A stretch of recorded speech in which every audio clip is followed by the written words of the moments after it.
가난한 구멍가게 주인 할머니와 고아 소년, 설 연휴 둘째 날의 인연. 20년 후, 소년은 마을의 영광이 되어 돌아왔다. 설 연휴 둘째 날 아침, 평화마을은 아직 새해의 쌀쌀함이 감돌았지만 따스한 온기가 넘실거렸다. 골목마다 아이들의 웃음소리가 울려 퍼지고 집집마다 차례상에 올렸던 음식 냄새와 은은한 향냄새가 바람결에 실려왔다. 화려한 장식 등이 반짝이는 풍경은 누구에게나 마음의 평온을 안겨주었다. 신을 갓 넘긴 현숙 씨는 자신의 작은 구멍가게를 분주히 청소하고 있었다.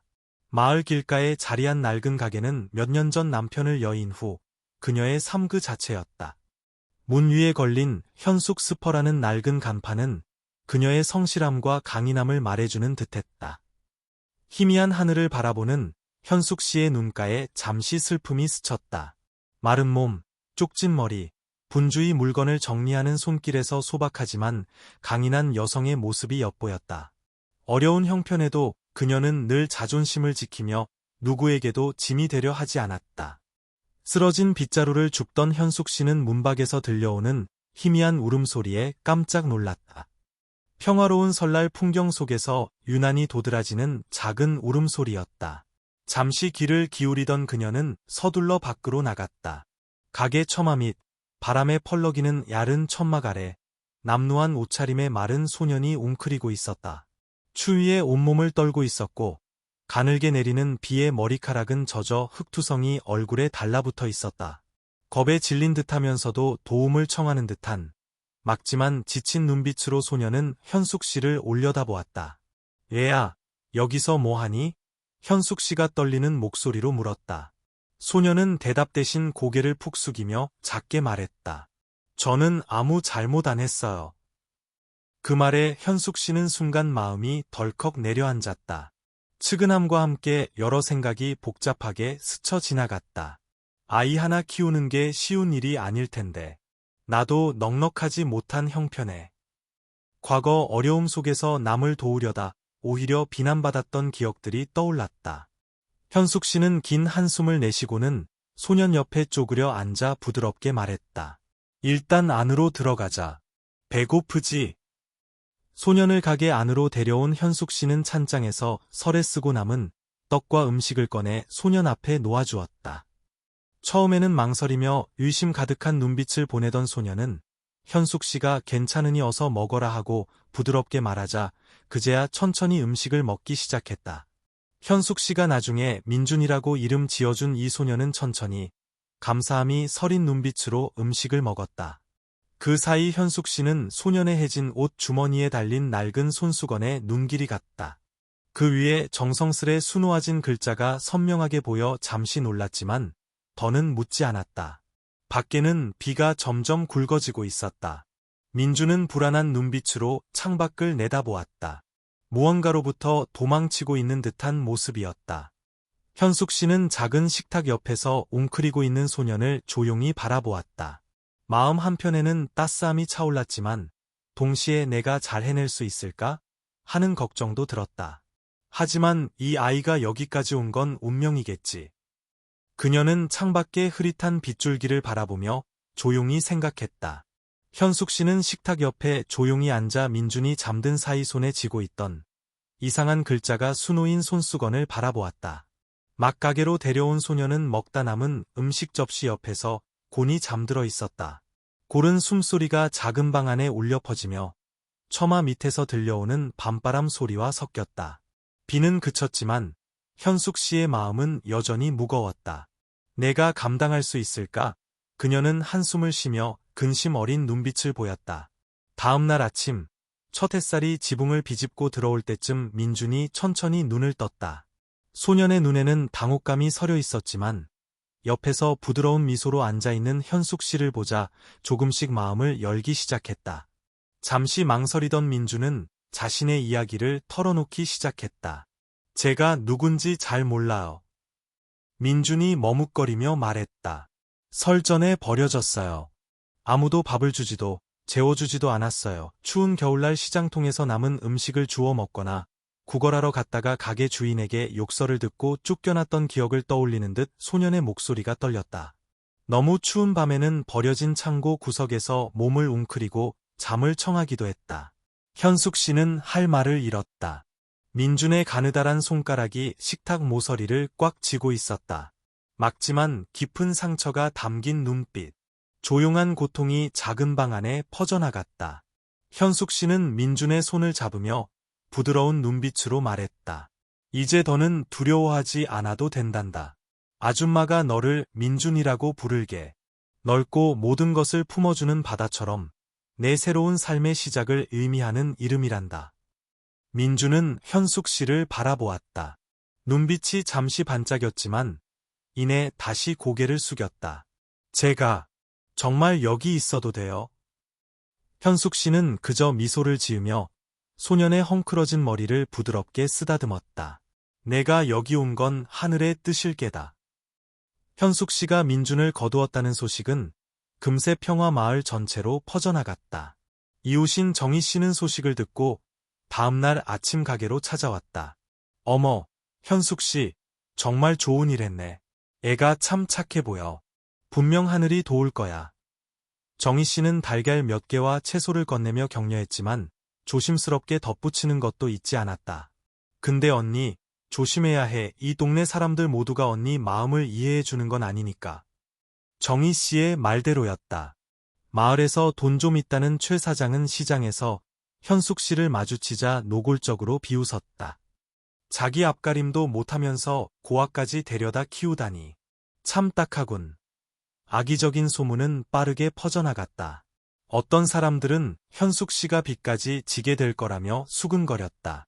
그 후 며칠 동안 무거운 압박감 속에서도 현숙 씨는 민준을 바라보는 굳건한 눈빛을 잃지 않았다. 소년의 맑은 눈동자가 오히려 그녀에게 힘을 주는 듯했다. 저녁에 가게를 정리하고 난 뒤 그녀는 민준이 지낼 수 있도록 뒤편의 작은 골방을 치우기 시작했다. 빗자루질 소리, 작은 망치 소리 하나하나가 그녀의 결심을 다지는 듯했다. 밤이 깊어 처마 밑 바람 소리가 더욱 거세질 때 현숙 씨는 잠 못 이루고 누워 뒤편 골방에서 들려오는 민준의 고른 숨소리에 귀를 기울였다. 그녀는 눈을 감고 다짐했다. 내가 노력하면 돼. 아무도 우리 모자를 힘들게 할 순 없어. 마당에는 어둠 속에서 검은 그림자가 스쳐 지나갔다. 창밖을 내다보던 민준이 갑자기 잠에서 깨어나 불안한 눈빛으로 무언가를 떠올리는 듯했다. 깊은 밤, 현숙 씨는 뒤편 작은 방에서 들려오는 민준의 마른 기침 소리에 잠이 깼다. 건조하고 끊어지는 기침 소리에 그녀의 마음이 졸아들었다. 살금살금 다가가 민준의 몸 위로 야른 이불을 덮어주었다.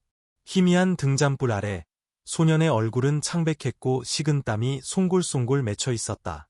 이 아이가 얼마나 힘들었을까. 하지만 이제 내가 돌봐줘야 해. 아무리 힘들어도. 그녀는 속으로 다짐했다. 다음 날 아침, 민준은 여전히 작은 침대에 누워 정신을 차리지 못했다.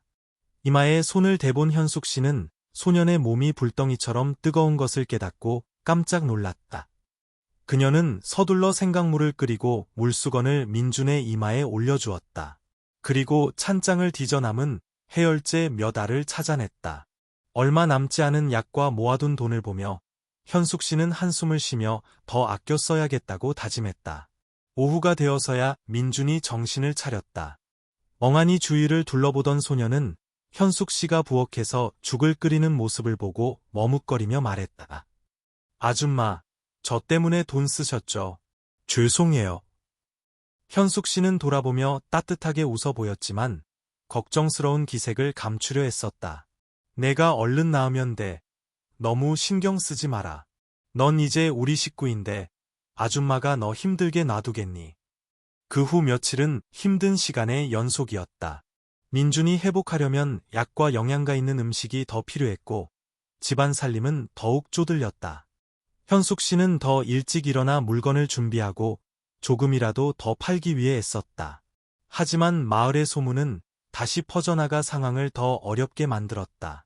현숙 씨, 원래도 어려웠는데 병든 애까지 데려왔으니 저러다 오래 못 버틸 거야. 최 사장은 시장에서 현숙 씨를 만날 때마다 비꼬듯 말했다.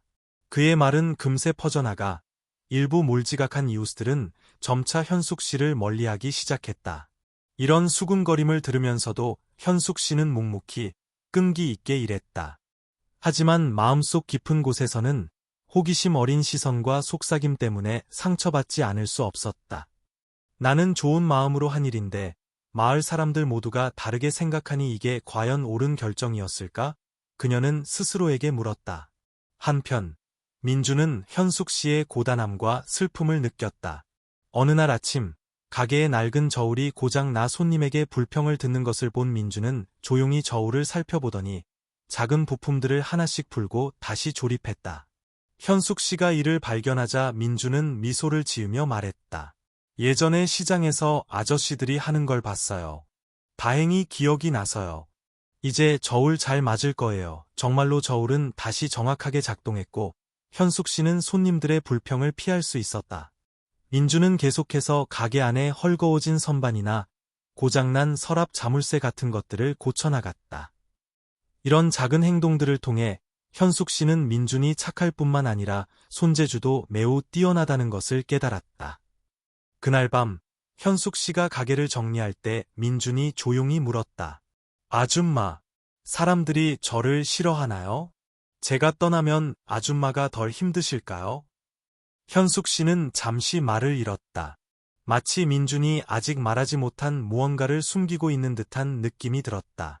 그날 밤 민준의 손에 들린 낯선 손수건을 본 후 현숙 씨는 더 묻지 않고 조용히 자기 방으로 돌아갔다.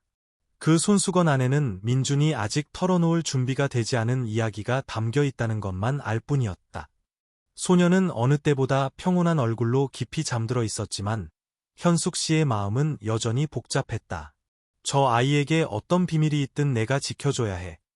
하지만 이 세상이 저 아이가 자라기에 충분히 좋은 곳일까? 새벽이 밝아오고 희미한 햇살이 평화 마을을 비추었다. 현숙 씨는 일찍 일어나 물건을 준비하며 마음속으로 다짐했다. 아무리 작은 희망이라도 새날은 희망으로 시작해야 해. 그 후 며칠 동안 민주는 현숙 씨를 돕는 법을 배우기 시작했다. 청소, 밥 짓기, 가게 정리까지 집안일을 부지런히 도왔다. 때로는 서툴렀지만 항상 최선을 다했다. 실수할 때마다 민주는 고개를 숙이며 작게 말했다. 죄송해요. 다시 할게요. 열심히 일하는 소년을 보며 현숙 씨는 기쁨과 감동을 동시에 느꼈다. 마음만 있으면 뭐든 괜찮아. 그녀는 부드럽게 답했다. 가게가 붐빌 때면 민준도 자청해서 판매를 도왔다. 그는 금방 물건 정리하는 법, 돈 계산하는 법, 손님에게 인사하는 법을 익혔다. 한 번은 나이 지긋한 할머니 손님이 민준에게서 거스름돈을 받으며 칭찬했다. 이 녀석 참 착하네. 나중에 크게 될 거야. 민준은 얼굴을 붉히며 웃었다. 인정을 받았다는 작은 행복감에 눈빛이 반짝였다. 어느 날 정희 씨가 쌀과 채소를 들고 놀러왔다. 그녀는 민준이 가게 구석에서 찢어진 종이 조각들을 열심히 읽고 있는 모습을 보았다. 반짝이는 눈빛을 본 정희 씨는 현숙 씨에게 조용히 물었다. 현숙 언니, 학교 보낼 생각 없어? 이 아이 똑똑해 보이는데. 그 질문에 현숙 씨는 잠시 말을 잃었다. 민준을 학교에 보내는 것은 그녀가 늘 바라던 일이었지만 비용이 큰 문제였다. 그날 밤 그녀는 낡은 나무 상자를 열어 어머니가 돌아가시기 전 마지막으로 남겨주신 오래된 도자기 그릇을 꺼냈다. 소중한 물건이었지만 그녀는 그것을 시장에 내다 팔기로 결심했다. 골동품 가게 주인은 도자기 그릇을 살펴보고는 약간의 돈을 내주었다. 민준의 책과 학비를 내기에는 충분한 돈이었다. 책과 학용품을 사들고 집에 돌아온 현숙 씨는 민준을 불렀다. 새 책들을 본 민준은 깜짝 놀랐다. 현숙 씨가 자신을 위해 소중한 물건을 팔았다는 것을 깨닫자 눈시울이 붉어졌다. 그는 목이 메어 말했다. 아줌마, 그 소중한 도자기를 팔아서 이걸 사오신 거예요? 전 괜찮아요. 아줌마 더 힘드시게 하고 싶지 않아요. 현숙 씨는 다정하게 웃으며 그의 머리를 쓰다듬었다.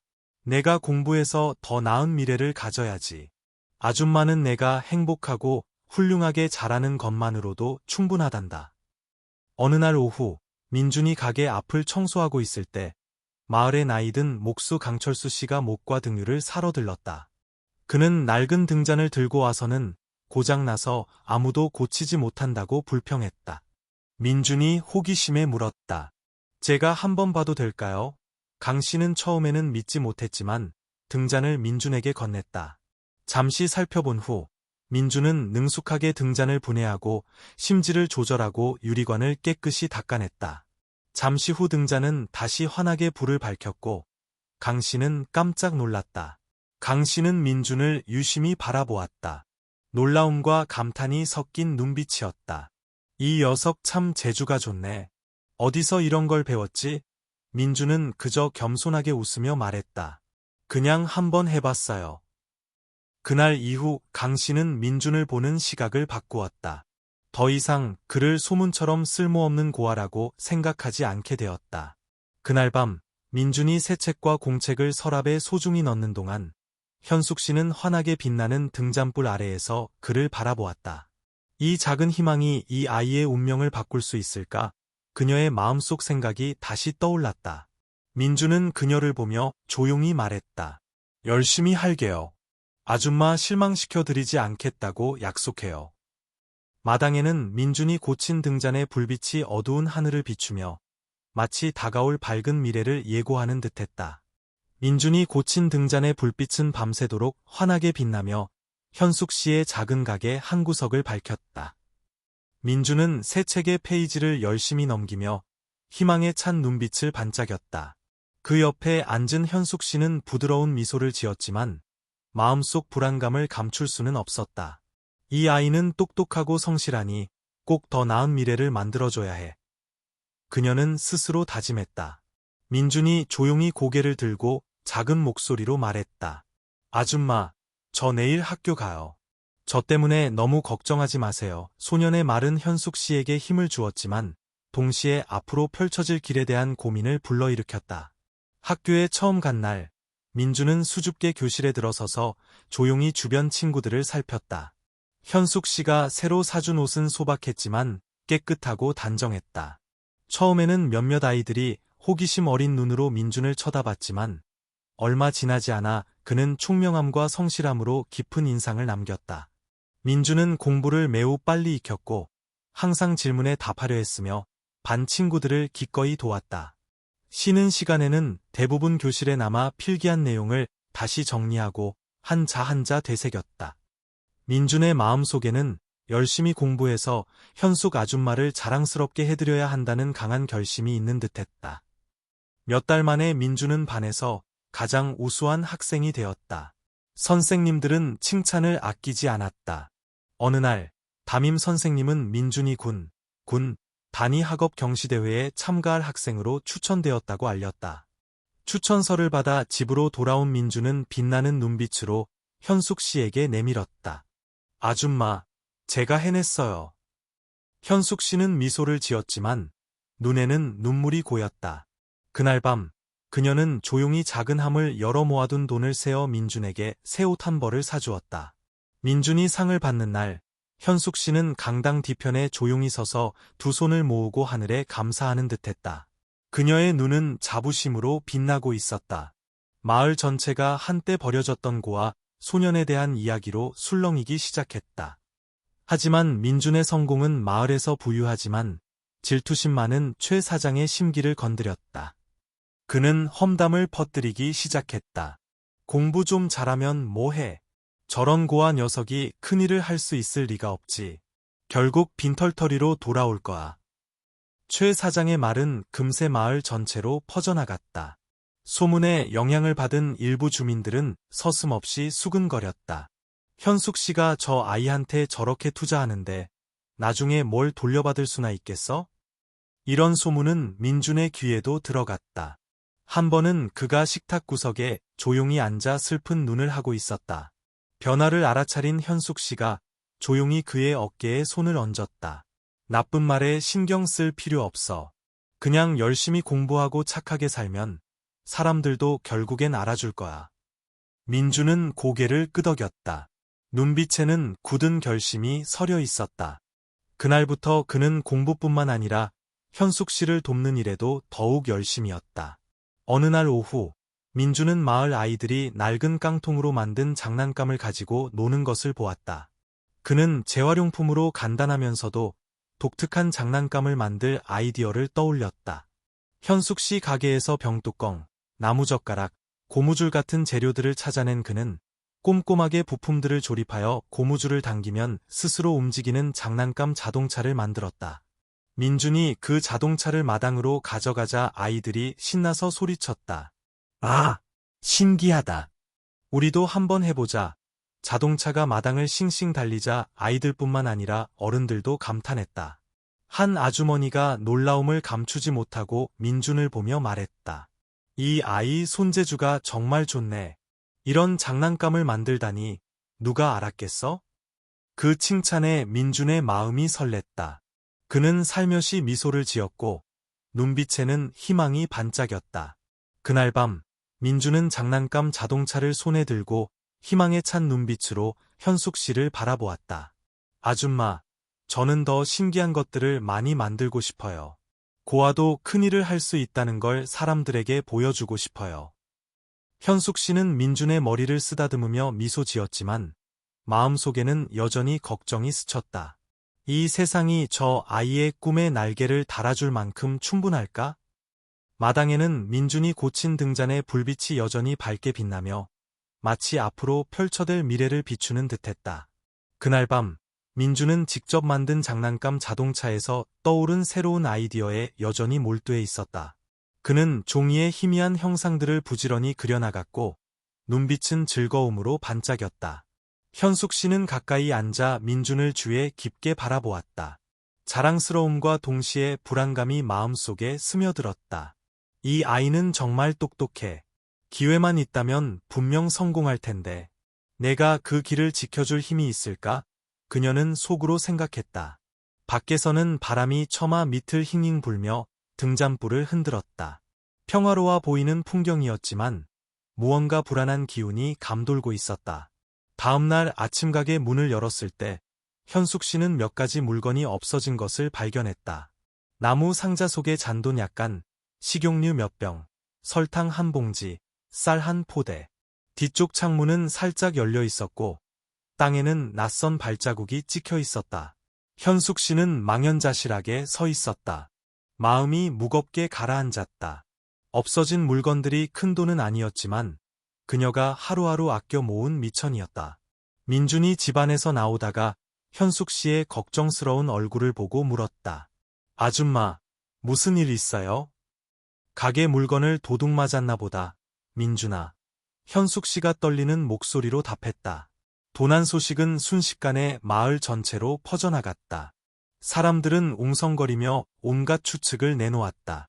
그 와중에 최 사장의 비웃음 섞인 목소리가 유난히 크게 들렸다. 누가 현숙 씨 딱한 걸 알고 그랬나 보지. 고아까지 데려다 키우면서 자기 집 물건 하나 제대로 못 지키다니.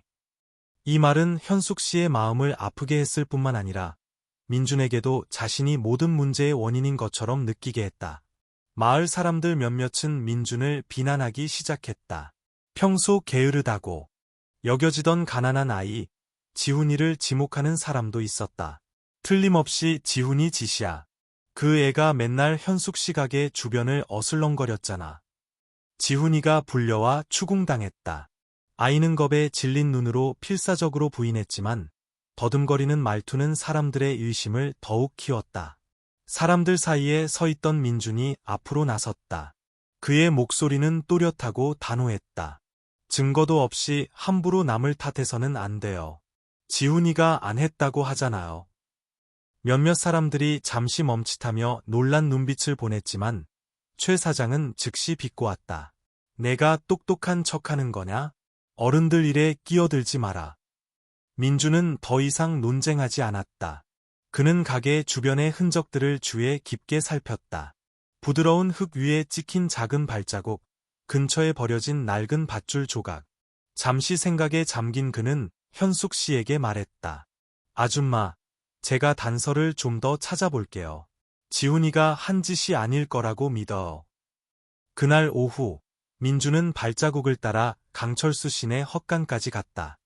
그곳에서 그는 낯선 청년 하나가 헛간 구석에 몰래 숨어 있는 것을 발견했다. 그는 예전에 마을에서 잠시 일하다가 얼마 전에 떠났던 사람이었다. 민주는 재빨리 현숙 씨와 강 씨에게 알렸다. 잠시 추궁 끝에 그 청년은 자신의 범행을 자백했다.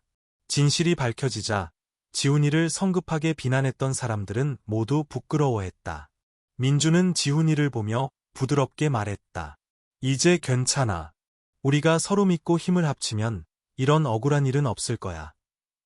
지훈이는 존경심 가득한 눈빛으로 민준을 바라보며 조용히 고개를 끄덕였다. 이 사건은 지훈이의 누명을 벗겨주었을 뿐만 아니라 마을 사람들이 민준을 보는 시각을 바꾸어 놓았다. 많은 사람들이 소년의 지혜와 용기에 감탄하기 시작했다. 현숙 씨는 최 사장의 눈빛도 조금 변한 것을 느꼈다. 그는 여전히 냉담한 표정을 짓고 있었지만 이전과 같은 경멸의 시선은 아니었다. 그날 밤 민주는 창가에 서서 마당을 밝게 비추는 달빛을 바라보았다. 그는 현숙 씨에게 조용히 말했다. 저는 제가 잘 사는 것뿐만 아니라 지훈이 같은 사람들을 돕기 위해 노력할 거예요. 고아도 큰일을 할 수 있다는 걸 사람들이 알게 하고 싶어요. 현숙 씨는 미소를 지었다.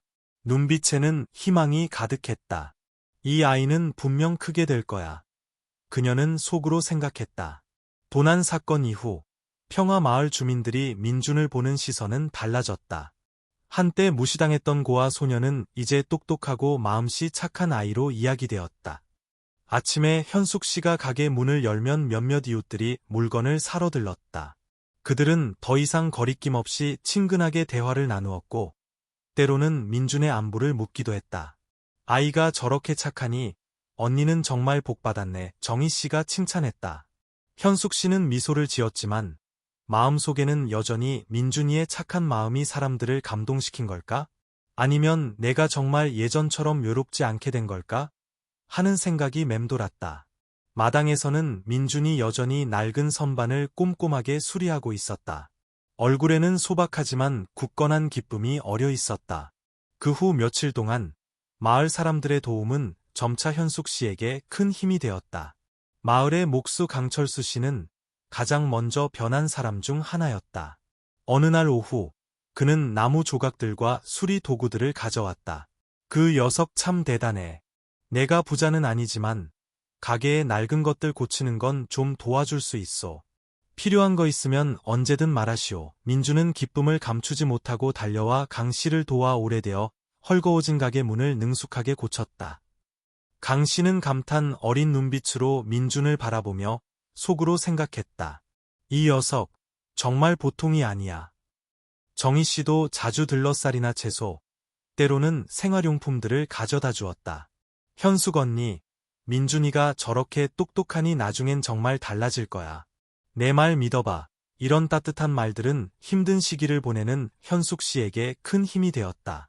강 씨나 정희 씨뿐만 아니라 다른 마을 사람들도 점차 시각을 바꾸었다. 그들은 다시 물건을 사러 올 뿐만 아니라 민준에게 칭찬을 아끼지 않았다. 이 아이는 정말 복덩이야. 한 주민이 민준이 씨 할머니의 낡은 부채를 고쳐주는 것을 보고 말했다. 민준은 작지만 의미 있는 행동들 덕분에 점점 더 많은 사랑을 받게 되었다. 한 번은 복씨 할아버지가 닭 한 마리를 잃어버리고 온종일 찾아 헤매다 지쳐 돌아오는 길에 민준을 만났다.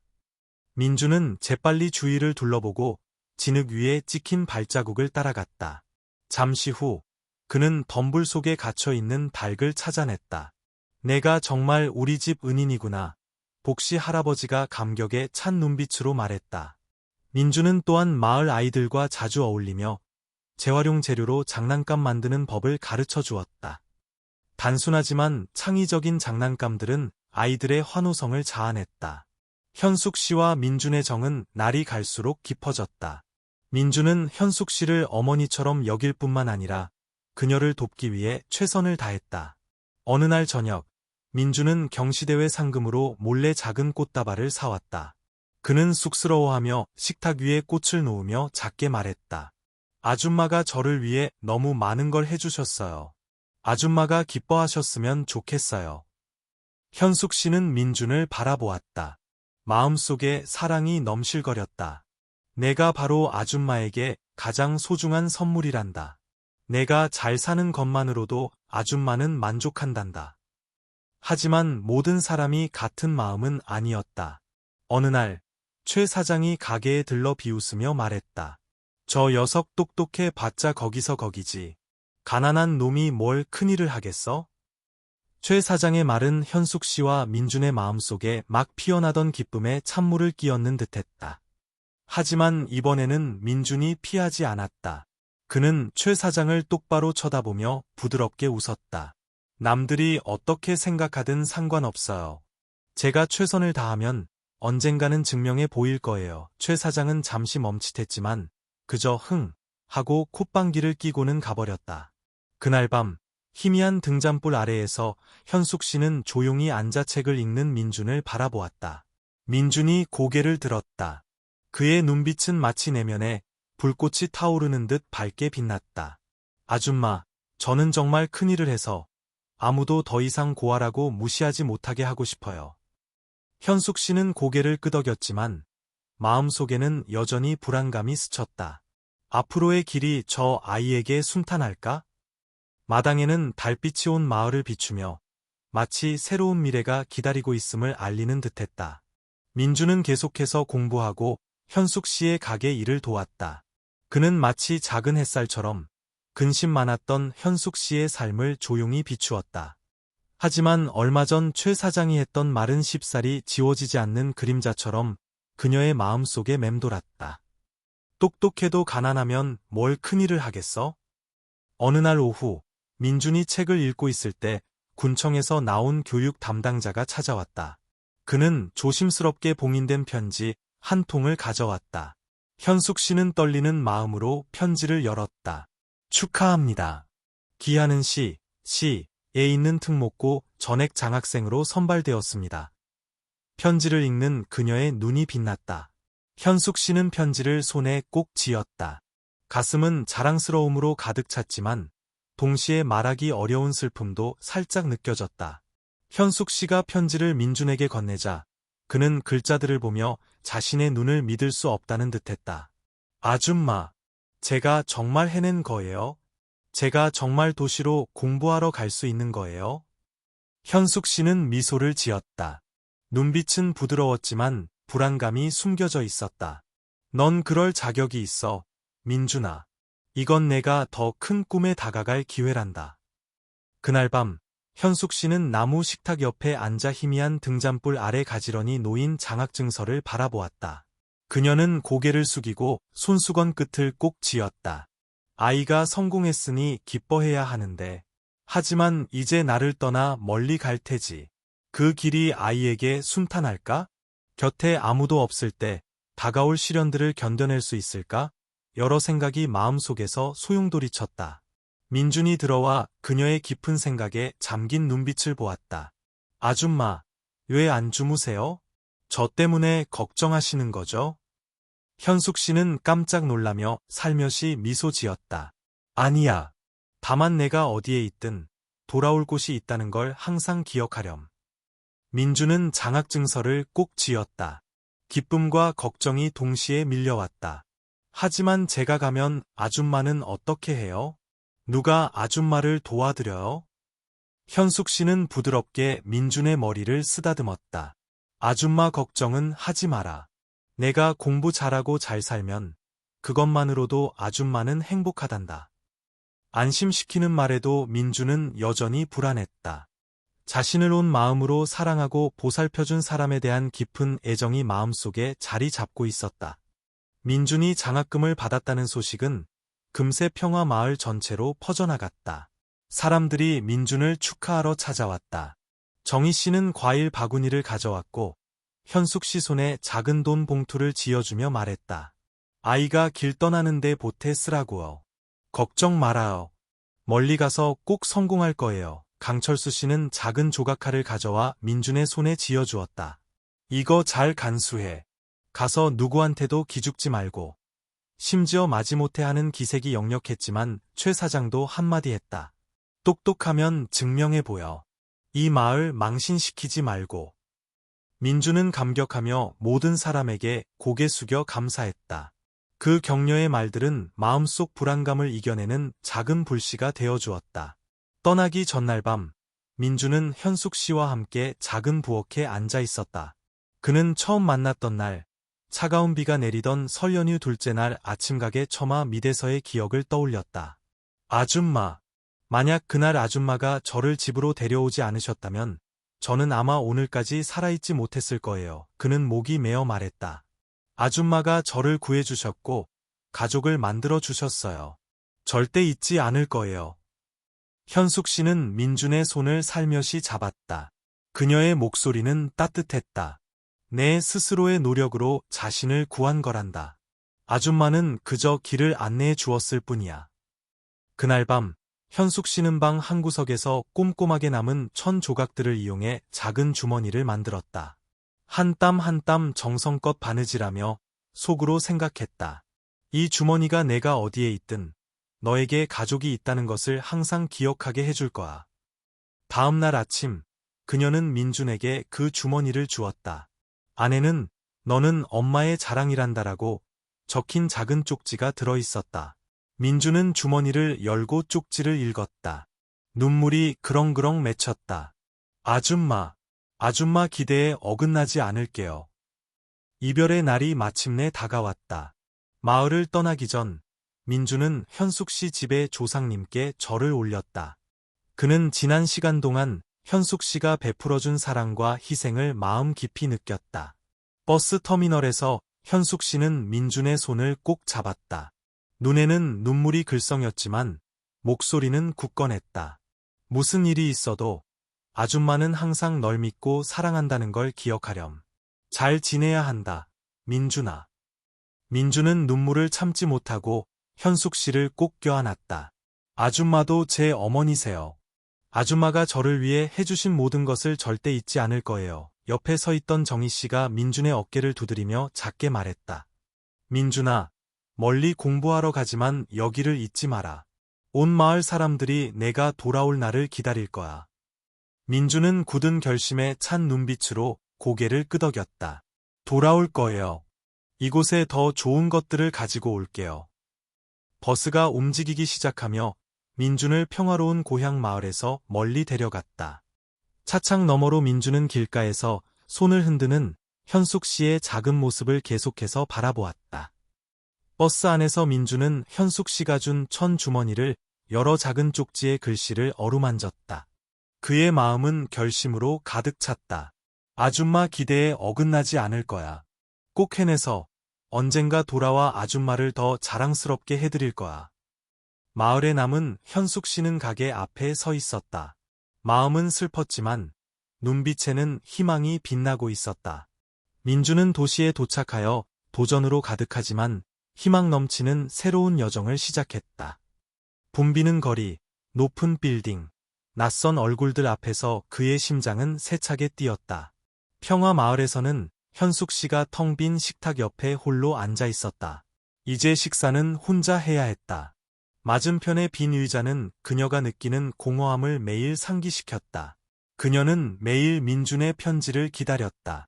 뜸했지만 민준의 편지 한 통 한 통은 새로운 삶, 새로운 친구들, 그리고 그의 굳은 결심에 대한 이야기를 담아 따뜻함을 전해주었다. 그날 밤, 현숙 씨는 희미한 등잔불 옆에 조용히 앉아 민준에게 보낼 편지를 썼다. 한 줄 한 줄 그녀의 진심이 담겨 있었지만 자신을 둘러싼 어려움은 숨겼다. 나의 민준아, 잘 지내니? 엄마는 여기 잘 있단다. 마을 사람들은 여전히 널 자랑스럽게 이야기해. 엄마 걱정은 하지 말고 집안일은 다 괜찮으니 너는 공부에만 집중하고 최선을 다하렴. 엄마는 내가 돌아올 날을 매일 기다린단다. 하지만 엄마가 자랑스러워하기 위해서가 아니라 내가 행복하게 사는 모습을 보기 위해서란다. 그녀는 펜을 내려놓고 눈물을 애써 참았다. 편지에는 낙관적인 말들을 썼지만 현실은 녹록지 않았다. 가게는 점점 더 장사가 안 됐고 최 사장의 악의적인 소문은 여전히 귓가에 맴돌았으며 예로움은 밤마다 그녀를 덮쳤다. 어느 날 아침 현숙 씨가 가게를 청소하고 있을 때 문을 거칠게 두드리는 소리가 났다. 최 사장이 이기양양한 표정으로 서 있었고 그 뒤에는 낯선 남자 몇 명이 따라붙어 있었다. 현숙 씨, 이 땅 원래 내 거였던 거 알지? 다시 팔아. 내가 비싸게 쳐줄게. 현숙 씨는 심호흡을 하고 침착하게 말했다. 여기는 제가 수십 년 살아온 집이고 가게입니다. 팔지 않아요. 원하는 대답을 얻지 못한 최 사장은 비웃으며 말했다. 다시 생각하게 될걸. 그날부터 괴롭힘이 시작되었다. 물건들이 엎질러지고 작은 물건들이 없어지고 손님들이 가게 앞에서 희롱당했다. 현숙 씨 가게가 불결하고 물건 질이 나쁘다는 소문이 퍼졌다. 원래도 장사가 안 되던 가게는 손님이 더욱 끊겼다. 현숙 씨는 매일 모든 것을 다시 정리하고 깨끗하고 단정하게 유지하려 했었다. 늦은 밤, 정희 씨가 쌀과 채소를 들고 찾아왔다. 현숙 언니, 아무리 힘들어도 포기하면 안 돼요. 언니가 있어야 이 마을이 따뜻해요. 현숙 씨는 미소를 지으며 정희 씨에게 감사했지만 정희 씨가 문 밖으로 사라지자 의자에 주저앉아 민준의 손수건 조각을 꼭 쥐었다. 마음은 걱정으로 가득했다. 어려움 속에서도 현숙 씨는 굴하지 않았다. 내가 굳건하지 않으면 아이가 어떻게 안심하고 공부하겠어? 그녀는 스스로 다짐했다. 손님을 유지할 방법을 생각하기 시작했다. 가게에 들르는 손님 누구에게나 물건을 조금 더 얹어주거나 작은 덤을 주었다. 이웃 간의 정이지요. 그녀는 부드러운 미소로 말했다. 정희 씨나 강철수 씨 같은 일부 이웃들은 계속해서 그녀를 도왔다. 정희 씨는 더 자주 들러 재미있는 이야기를 해주며 현숙 씨를 격려했다. 강철수 씨는 고장난 문을 고쳐주며 말했다. 걱정 마시오. 내가 여기 있는 한 혼자가 아니오. 그날 밤 최 사장이 다시 찾아왔다. 여전히 빈정거리는 말투였다. 현숙 씨, 잘 생각해봐. 모든 것에는 한계가 있는 법이야. 지킬 게 아무것도 없어지기 전에 결정하는 게 좋을걸. 현숙 씨는 대답하지 않고 조용히 돌아섰다. 비가 내리기 시작했다. 함석 지붕 위로 빗방울이 떨어지며 차가운 소리를 냈다. 현숙 씨는 창밖의 비를 바라보며 속으로 다짐했다. 이 가게를 지켜야 해. 나를 위해서가 아니라 민준이를 위해서. 최 사장의 마지막 협박 이후에도 현숙 씨는 희망을 버리지 않았다. 매일 부지런히 장사를 하고 가게를 깔끔하게 정리했다. 쌀, 설탕, 기름 같은 작은 물건들을 가지런히 진열하며 남은 작은 믿음을 지키려 했었다. 그날 밤 등잔불 아래 앉아 장부를 정리하며 그녀는 조용히 기도했다. 이곳만 지킬 수 있다면 민준이가 돌아올 곳이 있을 텐데. 깊은 밤 가게 구석에서 작은 폭발음이 들렸다. 무슨 일인지 파악하기도 전에 매캐한 연기 냄새에 현숙 씨는 깜짝 놀라 잠에서 깼다. 뛰쳐나가 보니 시뻘건 불길이 진열대에서 치솟고 있었다. 낡은 전선의 합선이 화재의 원인이었다. 불길은 굶주린 괴물처럼 순식간에 번져나가 선반들을 집어삼켰다. 작은 폭발음이 이어지며 식용유 병들이 터졌고 깨진 병에서 흘러나온 기름에 불이 붙어가게 하는 순식간에 어두운 밤하늘 아래 붉게 타오르는 불바다가 되었다. 현숙 씨는 작은 양동이를 들고 불을 끄려 했지만 물을 끼얹을수록 불길은 더욱 거세지는 듯했다. 현숙 씨는 연기에 질식할 지경이 되어 창문 근처에 쓰러졌다. 목소리는 쉬어 있었다. 살려주세요. 고요한 밤중에 울려 퍼진 비명소리에 온 마을 사람들이 잠에서 깨어났다. 정희 씨와 강철수 씨가 가장 먼저 달려와 소리치며 사람들을 불렀다. 정희 씨는 현숙 씨를 부축해 밖으로 데리고 나왔고 강 씨는 다른 이웃들과 함께 근처 우물에서 호스를 끌어오고 삽으로 흙을 퍼 불을 끄기 시작했다. 서둘러요. 이러다 불이 번지겠소. 강 씨의 외침이 타는 나무가 갈라지는 소리보다 더 크게 울렸다. 모두가 필사적으로 노력했지만 불길은 가게의 거의 전부를 태우고 나서야 겨우 잡혔다. 검은 연기 기둥이 밤하늘을 뒤덮었고 사람들의 거친 기침 소리와 안타까움에 눈물이 뒤섞였다. 현숙 씨는 정희 씨 집으로 옮겨져 쉬게 되었다. 손과 발에 가벼운 화상을 입었고 연기를 많이 마셔 건강이 눈에 띄게 나빠졌다. 나무 침대에 누워 붉게 부어오른 손을 내려다보며 그녀는 눈물을 흘렸다. 가게는 민준이를 키울 수 있는 유일한 곳이었는데 이제 다 잃었어. 정희 씨가 옆에 앉아 현숙 씨의 손을 잡고 부드럽게 위로했다. 현숙 언니, 너무 낙담하지 마세요. 이 마을 사람들 모두 언니가 좋은 사람인 거 알아요. 우리가 언니 혼자 두지 않을 거예요. 가게가 불탔다는 소식을 들은 최 사장은 기회를 놓치지 않았다. 그는 다음 날 아침 평소처럼 거만한 태도로 나타났다. 현숙 씨, 이제 아무것도 없으니 땅을 나에게 팔아. 내가 더 비싸게 쳐줄게. 현숙 씨는 침착하게 말했다. 고맙지만 팔지 않겠습니다. 최 사장의 태도는 더욱 공격적으로 변했다. 아직도 지킬 게 있다고 생각하는 거? 가난한 주제의 고집은. 이번에는 최 사장이 말로만 그치지 않았다. 그는 낯선 남자 몇 명을 더 불러와 불탄가게 터 옆에 서서 큰 소리로 비웃었다. 보시오. 잿더미만 남았는데 누가 저 여자한테 물건을 사겠소? 조만간 팔 수밖에 없을 거요. 그 말은 현숙 씨의 자존심의 비수처럼 꽂혔다. 강철수 씨가 나서서 큰 소리로 반박했다. 최 사장, 이제 그만하시오. 현숙 씨는 방금 가게를 잃었소. 그런데 땅까지 팔라고 압박하는 거? 양심도 없소. 정희 씨도 날카로운 눈빛으로 말을 이었다. 최 사장님이 계속 이렇게 압력을 가하면 온 마을 사람들이 현숙 언니를 지킬 거예요. 더 이상 난동 부리게 놔두지 않겠어요. 마을 사람들의 단결된 모습에 최 사장은 마지못해 물러섰다. 얼굴에는 분한 기색이 가득했다. 화재 이후 며칠 동안 마을 사람들은 한마음으로 현숙 씨가 임시 거처를 마련하는 것을 도왔다. 강철수 씨는 나무를 가져와 불탄 지붕을 수리해 주었고 정희 씨와 다른 부녀자들은 채소와 쌀, 그리고 푼돈을 모아 현숙 씨가 다시 장사를 시작할 수 있도록 도왔다. 걱정 마세요. 우리가 여기 있으니 언니는 혼자가 아니에요. 정희 씨가 굳은 결심에 찬 눈빛으로 말했다. 그날 밤 현숙 씨는 정희 씨 집 마루에 앉아 어두컴컴한 마당을 바라보았다. 땅 위로 빗방울이 떨어지며 조용하고 슬픈 음악을 만들어냈다. 그녀는 속으로 다짐했다.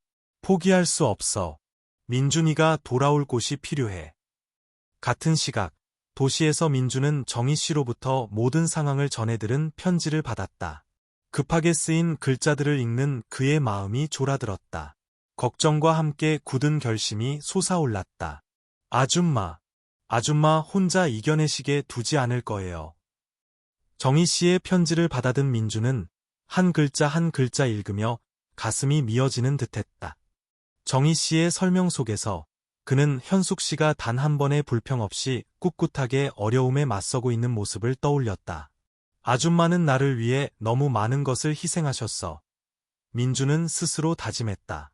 이제 내가 보답할 차례야. 다음 날 바로 민준은 회사에 휴가를 신청하고 짐을 꾸려 평화마을로 향했다. 어느 날 아침, 평화마을은 한 대의 승용차가 정희 씨 집 앞에 멈춰 서자 술렁였다. 차 문이 열리고 민준이 내렸다. 더 이상 예전에 수줍던 소년이 아니었다. 단정한 옷차림에 자신감 넘치는 풍채를 지닌 젊은 엔지니어였다. 사방에서 옹성거리는 소리가 들렸다. 민준이 아니야. 저렇게 성공해서 차까지 몰고 오다니. 민준은 사람들에게 고개 숙여 인사했다. 친근한 미소는 누구에게나 따뜻함을 느끼게 했다. 성장하고 성공했지만 민준은 여전히 겸손함을 잃지 않았다. 돌아오기 전 민준은 도시에서 자선 프로젝트를 함께했던 친구 몇몇에게 연락했다. 그는 현숙 씨와 가난한 평화마을의 상황을 알리며 도움을 호소했다. 이것은 단순히 돕는 프로젝트가 아니라 제게 두 번째 삶을 주신 분께 보답하는 길입니다. 여러분이 저와 함께 의미 있는 변화를 만들어주시길 바랍니다. 그의 진심 어린 말은 많은 친구들을 설득했고 재정적 지원뿐만 아니라 설계도면, 건축 자재, 사업 아이디어 등 다양한 자원을 확보할 수 있었다. 민준은 현숙 씨가 쉬고 있는 정희 씨 집으로 들어섰다. 현숙 씨를 보자마자 그는 곁에 무릎을 꿇고 그녀의 마른 손을 잡았다. 목소리가 메었다. 아줌마, 제가 돌아왔어요. 더 일찍 도와드리지 못해서 죄송해요. 현숙 씨는 미소를 지었다. 눈물이 흘러내렸다. 내가 돌아올 줄 알았다. 널 탓하지 않아. 내가 잘 살면 그걸로 충분하단다. 두 사람은 한참 동안 이야기를 나누었다. 현숙 씨는 도시에서의 민준의 삶에 대해 묻고 눈에는 감출 수 없는 자랑스러움이 빛났다. 그날 오후 민준은 마을 사람들을 마을 해관 마당으로 초대했다. 사람들의 호기심 어린 시선 앞에서 민준은 진지하게 계획을 설명했다. 저는 현숙 아줌마를 위해 가게를 다시 짓고 싶습니다. 단순히 물건을 파는 곳이 아니라 마을 사람들이 함께 모일 수 있는 공간으로요. 그는 설계 도면을 펼쳐 보이며 새 가게의 구체적인 모습을 설명했다. 넓고 편리한 공간, 아이들이 공부할 수 있는 작은 공간까지 포함되어 있었다. 이 가게는 현숙 아줌마만을 위한 것이 아니라 우리 마을의 따뜻한 마음과 단결의 상징이 될 것입니다. 민준이 감정이 벅찬 목소리로 말했다. 민준은 또한 도시에서 자원을 어떻게 모아 프로젝트를 지원할 것인지 설명했다. 그는 지원금이 어떻게 사용될지 상세히 설명했다. 대부분의 투자금은 가게 재건축과 마을 기반 시설 개선에 사용될 것이며 일부는 공예 공방의 사업 확장에 배정되어 주민들에게 지속 가능한 일자리를 제공할 것이라고 했다. 민준은 투명성이 최우선임을 강조하여 모든 사람이 안심하고 신뢰할 수 있도록 했다. 가게 재건축 외에도 민준은 마을 기반 시설 개선 계획을 공유했다.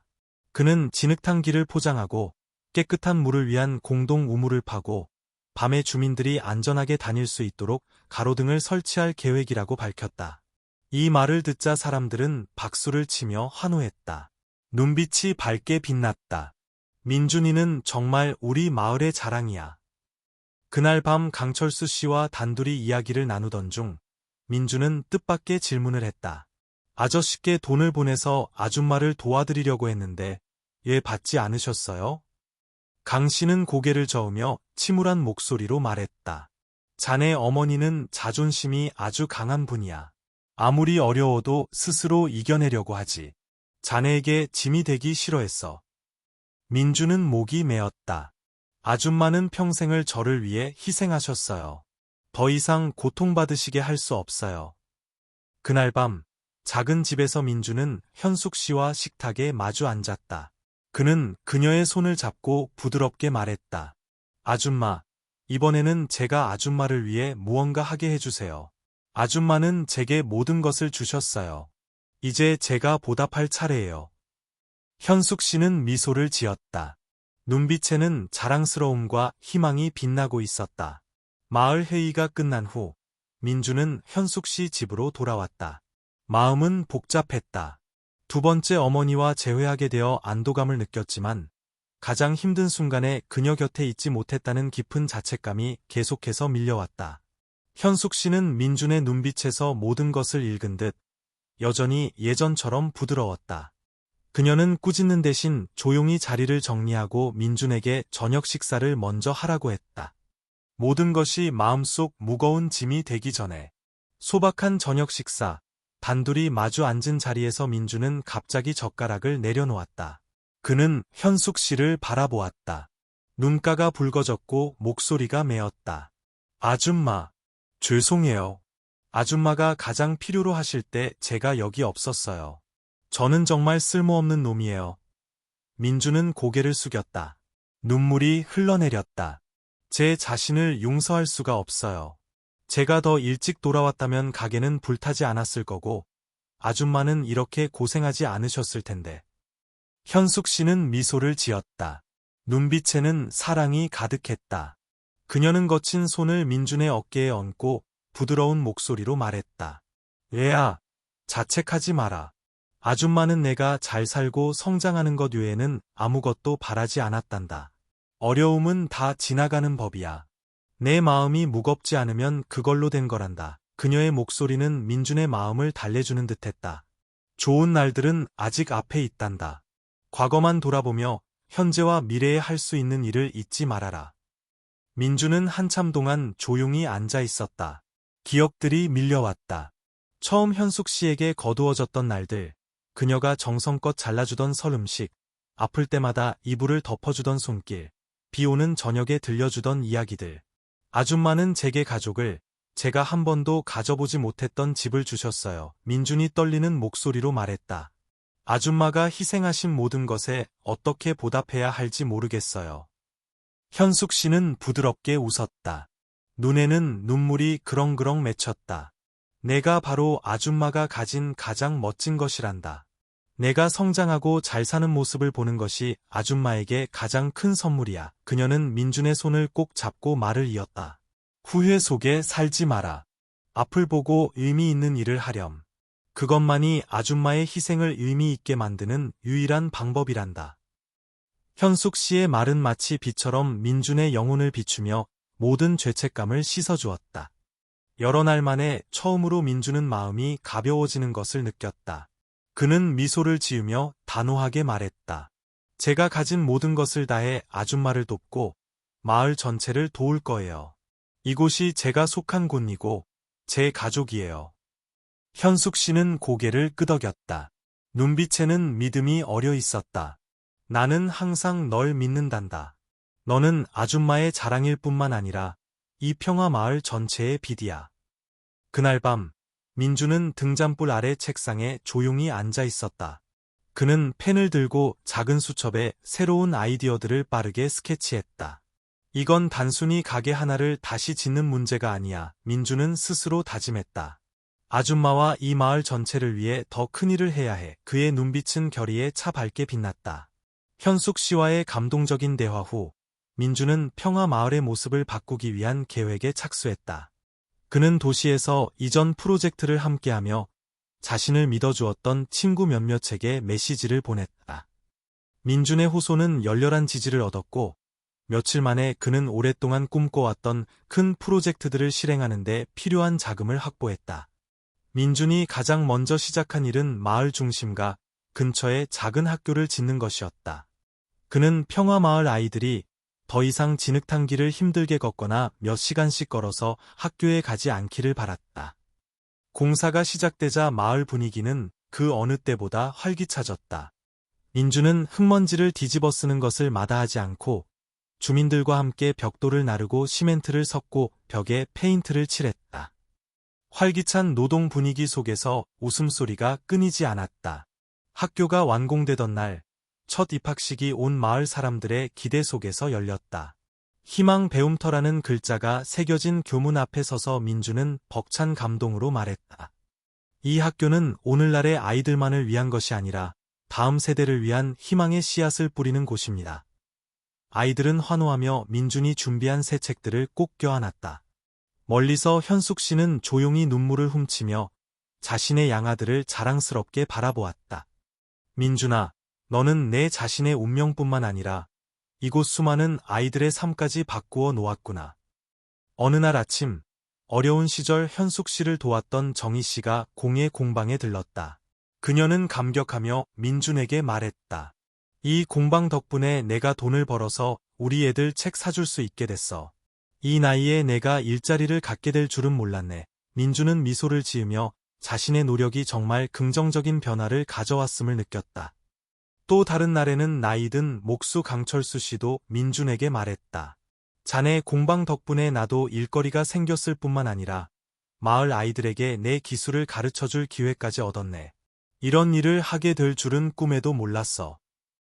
거기서 멈추지 않고 민준은 마을의 어려운 사람들에게 일자리를 제공하기 위해 작은 공예 공방을 열었다. 주민들의 손재주로 만들어진 나무빗, 대나무 쟁반, 장식품들은 민준을 통해 빠르게 온라인 쇼핑몰에 올라갔다. 마을 회의에서 민준은 모든 사람이 함께 삶을 개선할 방법을 논의하도록 격려했다. 서로 멀었던 주민들은 점차 가까워졌고 더 이상 사소한 일로 다투거나 서로 질투하지 않았다. 심지어 현숙 씨에게 많은 어려움을 안겨주었던 최 사장마저 변하기 시작했다. 어느 날 오후, 최 사장은 현숙 씨의 임시가게 안으로 들어섰다. 눈빛에는 깊은 생각이 담겨 있었다. 내가 틀렸었소. 그는 천천히 말했다. 민준군, 자네는 정말 큰일을 해냈어. 민준은 최 사장의 눈빛에 서린 망설임과 부끄러움을 보고 놀랐다. 최 사장은 고개를 숙이며 목이 메인 목소리로 말했다. 내가 현숙 씨에게, 그리고 자네에게도 많은 잘못을 저질렀소. 이제 자네가 하는 일들을 보니 정말 부끄럽소. 민주는 다가가 최 사장의 어깨에 손을 얹고 진심 어린 목소리로 말했다. 잘못을 바로잡는데 너무 늦은 때란 없습니다. 최 사장님. 이렇게 알아주셔서 감사합니다. 민준의 말에 최 사장은 고개를 들었다. 눈빛에는 마치 마음속 무거운 짐을 내려놓은 듯한 안도감이 서려 있었다. 그 후 몇 달 동안 평화마을은 하루가 다르게 변해갔다. 새로 설치된 가로등이 마을 입구를 밝혔고 새 학교에서는 아이들의 웃음소리가 끊이지 않았으며 공방에서는 주민들이 열심히 일하는 모습이 보였다. 현숙 씨 집 앞에 서서 민준이 아이들과 이야기 나누는 모습을 바라보며 그녀는 속으로 생각했다. 내가 기적을 이루었구나, 민준아. 하지만 아직 이루지 못한 꿈이 남아있지는 않을까? 평화마을 개선 프로젝트의 마지막 날, 분위기는 그 어느 때보다 활기찼다. 민준은 주민들과 함께 학교와 공예 공방의 마지막 작업을 마무리했다. 아이들의 웃음소리, 어른들의 서로 부르는 소리, 그리고 얼굴마다 피어난 밝은 기쁨이 작은 마을에 새로운 생명력을 불어넣었다. 준공식은 축제 분위기 속에서 열렸다. 모든 사람이 모여 소박한 선물을 나누고 서로에게 좋은 덕담을 건넸다. 새로 지어진 학교 운동장에 서서 민주는 감정이 벅찬 목소리로 말했다. 평화마을은 단순한 고향이 아니라 꿈이 시작되는 곳입니다. 이곳을 따뜻한 마음과 단결의 상징으로 함께 만들어 갑시다. 현숙 씨의 새 집도 그날 아침 완공되었다. 민주는 모아둔 돈의 상당 부분을 들여 오랜 세월 비바람을 견뎌온 낡은 집을 대신할 작은 집을 다시 지었다. 크지는 않았지만 아늑한 집이었고 현숙 씨가 학교 마당에서 뛰어노는 아이들을 바라볼 수 있는 넓은 툇마루도 있었다. 현숙 씨는 등나무 의자에 앉아 주위를 둘러보며 만족감 가득한 눈빛을 보냈다. 그녀는 부드럽게 웃으며 조용히 말했다.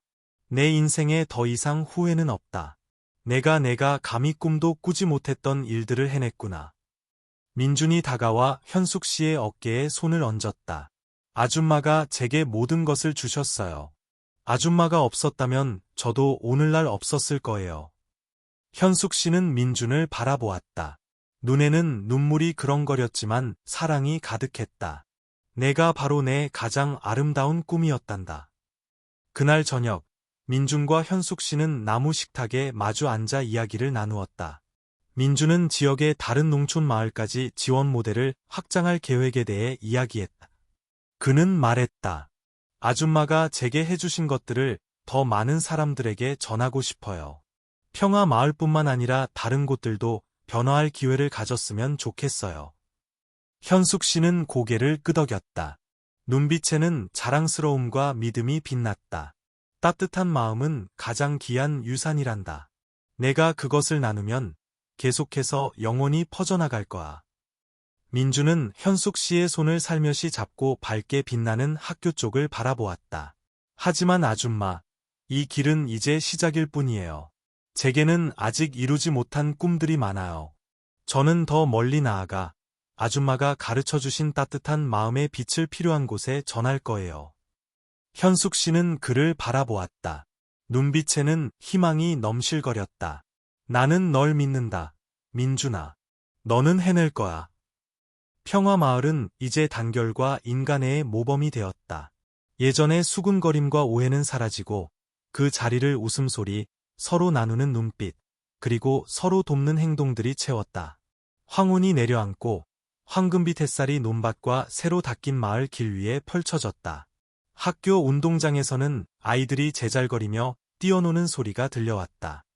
현숙 씨의 새집에서 흘러나오는 불빛은 차가운 밤 공기 속에서 따뜻하게 타오르는 불꽃처럼 아늑했다. 현숙 씨는 툇마루에 앉아 아이들과 이야기하는 민준을 바라보았다.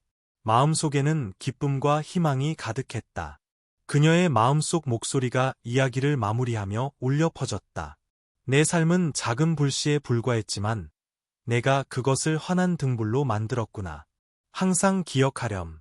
따뜻한 마음은 결코 사라지지 않고 세대를 거쳐 더욱 커져간다는 것을.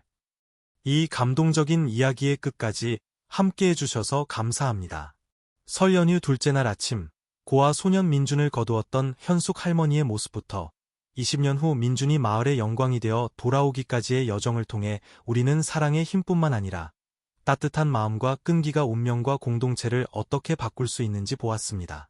이 이야기를 통해 작지만 진심 어린 행동 하나가 얼마나 큰 영향을 미칠 수 있는지 깨닫지 않으셨나요?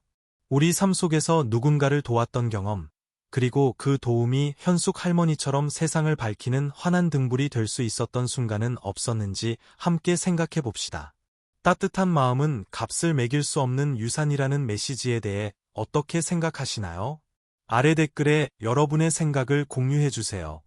어쩌면 여러분의 이야기가 다른 누군가에게 영감을 줄 수도 있으니까요. 이 이야기가 마음에 드셨다면 채널 구독을 눌러 다음에도 의미 있는 이야기들을 놓치지 마세요. 이야기를 통해 인간적인 가치를 함께 나누어요. 감사합니다. 다음에 또 만나요.